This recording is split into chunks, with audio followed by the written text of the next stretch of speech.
உங்க பேரு? போஸ், சுபாஷ் சந்திர போஸ். போலீஸ் வேலையில சேர்றது உங்க லட்சியமா? இதுக்கு என்ன பதில் சொன்னா வேலை கிடைக்கும் சார்? நீங்க என்ன பதில் சொன்னாலும் வேலை கிடைக்காது. நீங்க கேட்கிற அத்தனை தகுதிகளும் எங்கிட்ட இருக்கு. இருந்து என்ன பிரயோஜனம்? உங்க தொகுதி எம்எல்ஏவோட சிபாரிசு இருக்கா? இது அரசாங்க உத்தரவா சார்? அரசியல்வாதிங்க உத்தரவு. அரசாங்க உத்தரவை விட இதுக்கு பவர் அதிகம். அப்போ இந்த இன்டர்வியூ வெறும் கண் துடைப்பு தானா? இந்த இன்டர்வியூ மட்டுமல்ல, இந்த நாட்டில் நடக்கிற எல்லா இன்டர்வியூமே கண் தொடப்பு தான். பின்ன எதுக்காக சார் இந்த இன்டர்வியூ வச்சீங்க? அரசாங்க பணத்தையும் படிச்சவங்க நேரத்தையும் வீணாக்குறதுக்கா? வேண்டியவங்களுக்கு மட்டும்தான் வேலை கொடுப்பீங்கன்னா இருக்கிற காலேஜ்ல இழுத்து மூடுங்க சார். மிஸ்டர் போஸ், நீங்க இந்தியாவுல பிறந்துட்டு இப்படி உணர்ச்சி வசப்படக்கூடாது. நான் நாட்டு நடப்பதா சொன்னேன். ஏன், நானே சிபாரிசுல தான் வேலைக்கு சேர்ந்தேன். வேலை கிடைக்கணும்னா எம்எல்ஏ பாருங்க. இன்னைக்காவது அசம்பிளியில பேசலாம்னு நினைக்கிறேன். ஆம்பளை சொன்னா நிறுத்தி வை. வணக்கம் சார். தம்பி யாரு, என்ன வேணும்? என் பேரு சுபாஷ் சந்திர போஸ். எங்கேயோ கேள்விப்பட்ட பேர் மாதிரி இருக்குதே. சரி, என்ன விஷயம் சொல்லு. இன்ஸ்பெக்டர் செலக்ஷனுக்கு நான் போயிருந்தேன். எனக்கு எல்லா தகுதிகளும் இருக்கு. ஆனா உங்க சிபாரிசு இருந்தாதான் வேலை கொடுக்க முடியும்னு அந்த ஆபீசர் சொல்லிட்டாரு. என்னது? ஏன் சிபாரிசு இருந்தாதான் வேலை கிடைக்கும்னு சொன்னானா? ஆமா. அப்படி அவன் சொன்னா? ஆமா சார். யோ பிஏ, அவன் யாரு, எந்த ஊரு, என்ன பேருன்னு விசாரியா. அவனுக்கு ப்ரமோஷன் வாங்கி கொடுக்கணும். நீ சொல்லுப்பா. சார், நான் இது வரைக்கும் யார்கிட்டயும் சிபாரிசுக்கு போனதில்லை. பொதுமக்களுக்கு சேவை செய்யற உத்தியோகம் போலீஸ் உத்தியோகம். அதுல சேரணும்னு ஆசைப்படுறேன். அதுக்கு நீங்க தான் உதவி பண்ணணும். நீங்க நம்ம கட்சிங்களா? இல்லங்க. எங்க கட்சி நடத்துற ஊர்வலம், உண்ணாவிரதம், போராட்டம் எதுலயாவது கலந்துகிட்டு இருக்கீங்களா? இல்லங்க. எங்க கட்சி பொதுக்கூட்டமாவது கேட்டிருக்கீங்களா? இல்லங்க. தெரியாதனமா எங்க கட்சிக்கு ஓட்டாவது போட்டிருக்கீங்களா? இவ்வளவு ஏன்? எங்க ஏரியாவுல பன்னீர்செல்வம் ஒரு இன்ஸ்பெக்டர் இருக்கிறான். ஒருத்தனை வெளியே அனுப்புறான்னா நாலு சாத்தி உள்ளார தூக்கி போடுறான். ஒருத்தன் உள்ளார தூக்கி போடுறான்னா கூல் ட்ரிங்க்ஸ் வாங்கி கொடுத்து வெளியே அனுப்புறான். இது மாதிரி ஆட்களை வச்சுக்கிட்டு நாங்க எப்படி மக்களுக்கு நல்லது பண்றது? நீ ஏன் சொல்லு. தப்பா நினைக்காதீங்க. அவங்க ஆட்சியில அவங்க கட்சிக்காரங்களுக்கு தான் வேலை கொடுப்பேன்னு சொல்றாங்க. உங்க ஆட்சியில உங்க கட்சிக்காரங்களுக்கு தான் வேலை கொடுப்பேன்னு சொல்றீங்க. எந்த கட்சியிலுமே சேராம இருக்காங்களே, அவங்க கதி என்ன? அதோ கதிதான். காட்டை வித்து, வீட்டை வித்து, கால் வைத்து கஞ்சியை குடிச்சு கஷ்டப்பட்டு பிள்ளைங்களை படிக்க வைக்கிறாங்களே, அவங்கள பத்தி நீங்க நினைச்சு பாத்திருக்கீங்களா சார்? ஒரு பைசா சம்பாதிக்க வக்கு இல்லாம தண்டச்சோட சாப்பிட்டு ஊரை சுத்துறியே, நீ எல்லாம் ஒரு ஆம்பளை. இப்படி சாட்டையால அடிச்ச மாதிரி அவமான வார்த்தைகள் எல்லாம் கேட்டு கேட்டு நடப்படாம அலையறாங்களே நம்ம நாட்டு படிச்ச இளைஞர்கள், அவங்கள பத்தியாவது நீங்க நினைச்சு பாத்தீங்களா சார்? நான் ஏன்டா அவங்கள பத்தி நினைக்கணும்? இவ்வளவு சொல்லியும் கொஞ்சம் கூட இறக்கம் இல்லாம பேசுறீங்களே. நான் ஏன்டா இறக்க பண்ணோம்? நானா பொம்பளைங்களை வேலைக்கு போக சொன்னேன்? நானா பசங்களை படிக்க சொன்னேன்? அவங்க எங்களுக்கு ஓட்டு போட்டதோட வேலை முடிஞ்சு போச்சு. பேசாம ஆம்பளைங்களை மாடு மேய்க்க சொல்லு, பசங்களை பண்ணி மேய்க்க சொல்லு, பொம்பளைங்களை பாத்திரம் கழுவ சொல்லு. ஏன்டா வெட்டித்தனமா பேசிக்கிட்டு போடா.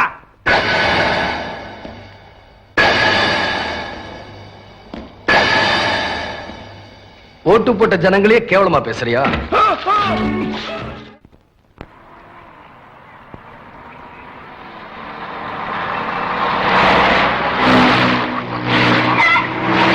தம்பி, உங்க மாதிரி துணிச்சல் முந்தி 1000 ஒருவனுக்கு இருந்தது. இப்போ யாருக்குமே இல்ல. என்ன பண்றது? ஓட்டு கேட்க வரும்போது மட்டும் அப்படியே பிச்சை கேக்குற மாதிரி அம்மா தாயே அப்படிங்கிறாங்க. ஜெயிச்சதுக்கு அப்பால போடி நாயங்கிறாங்க. அப்படி எல்லாம் திமிரா பேசுறவங்கள அடிக்கிறதுல தப்பே இல்ல தம்பி.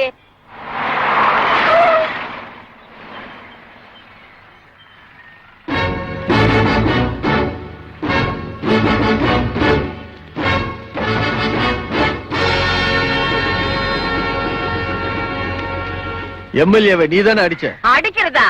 நீங்க வேற. தம்பி கொடுத்த குடுப்புல எம்எல்ஏ மூஞ்சி அப்படியே பிச்சுக்கின்னு போடுச்சு. ஜீப்ல ஏறா.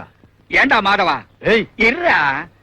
ஏண்டான்னு சொல்லும் போதே உங்களுக்கு இவ்வளவு கோபம் வருது இல்ல?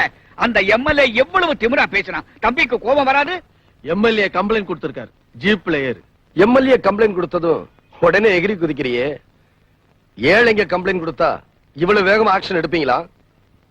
தினம் எத்தனை ஏழை பெண்கள் கற்பழிக்கப்படுறாங்க, ஆக்ஷன் எடுத்திருக்கீங்களா? இப்போ ஒழுங்கா வரல, உதச்சு கூட்டி போக வேண்டியிருக்கும். எம்எல்ஏவை அடிச்சதுக்கு நீ அரெஸ்ட் பண்ண வந்திருக்க. இப்போ ஒன்னு அடிச்சா யாரு அரெஸ்ட் பண்ண வருவா?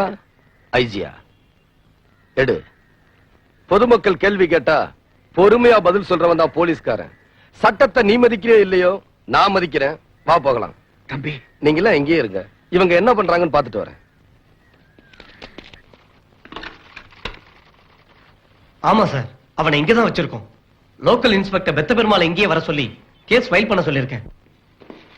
யோ, பேரு அப்பா பேரு எல்லாம் சரி. வேற என்னையா? போஸ், சுபாஷ் சந்திர போஸ். அப்பா பேரு? உடையார். என்ன சொன்னீங்க? மதுரை உடையார். ஒரு நிமிஷம் சார், அவர் உடையார் சொன்னா சார். என்னது உடையார் சொன்னா? இந்த ஏரியா சார், சேர்ல உட்காருங்க. வேணா வேணா, டேபிள் உட்காருங்க. ஒரு நிமிஷம் வந்துடுறேன் சார். ஐயோ, தெரியாம பேசிட்டேனே. சார், எம்எல்ஏ அடிச்சவரு உடையார் சண்டாம் சார். என்னது?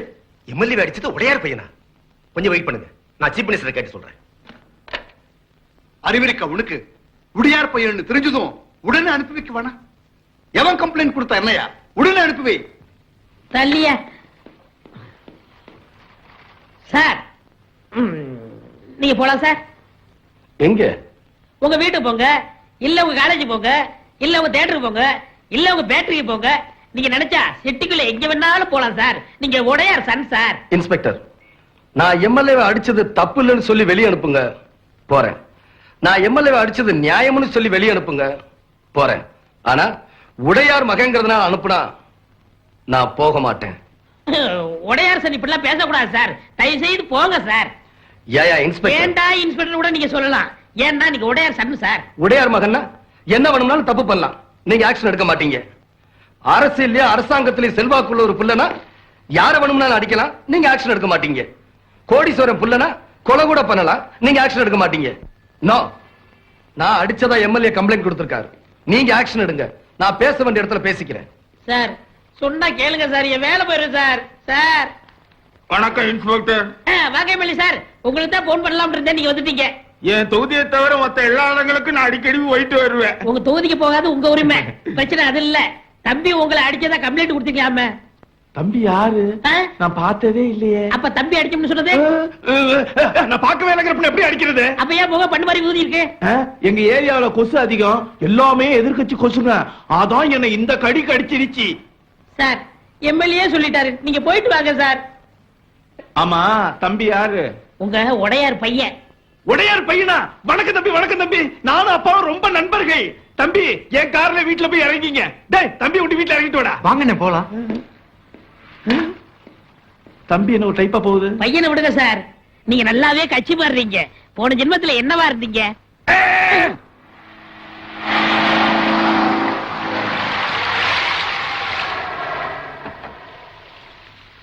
ஐயா, உங்களை பாக்குறதுக்கு கலெக்டர், கமிஷனர், முத்துகிருஷ்ணன் எம்பி யாரா இருந்தாலும் வெயிட் பண்ண சொல்லியா? வணக்கம் வணக்கங்க. வணக்கம் வணக்கம். எல்லாம் கொஞ்சம் இருங்க, வந்துடுறேன். வணக்கம்மா.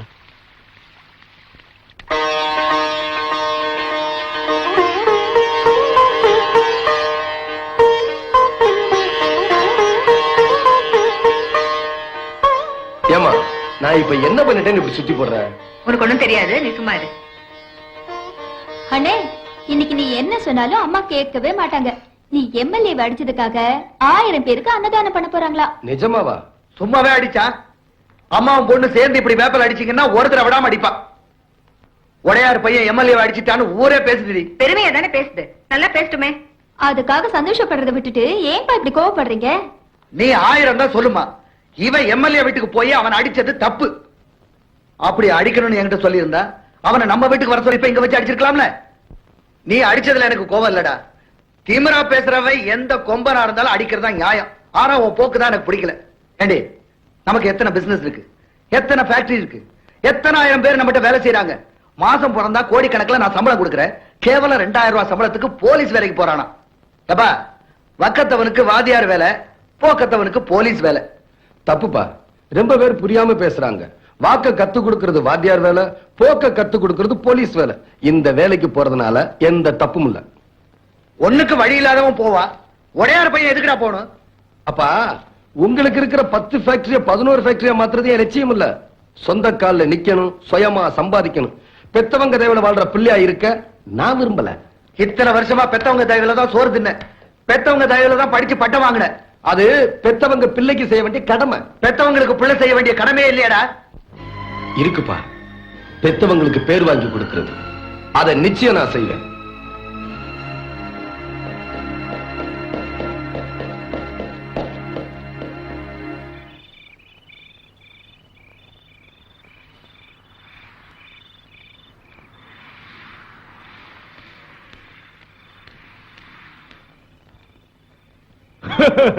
என் நிலைமைய பாத்தீங்களா? ஆஸ்பத்திரிக்கு மருந்து போடலான்ட்டு போன என் அடிப்பட்ட மூஞ்ச பார்த்து கம்பவுண்டர் எவ்வளவு சந்தோஷப்பட்டா தெரியுங்களா? 3 மாசமா சம்பளம் வாங்காத கவலை எல்லாம் உன் மூஞ்ச பார்த்தோன்னு பறந்து போயிடுச்சுன்னு சொல்றாங்க. தொகுதி மக்கள்கிட்ட அவ்வளவு நல்ல பேரு. தொகுதி கிடக்குதுங்க தொகுதி. எலெக்ஷன் நேரத்துல எதையாவது சொல்லி ஏமாத்தி ஓட்ட வாங்கிடலாம். வீட்டுல என் பொண்டாட்டி என்ன மதிக்க மாட்டேங்கிறாங்க.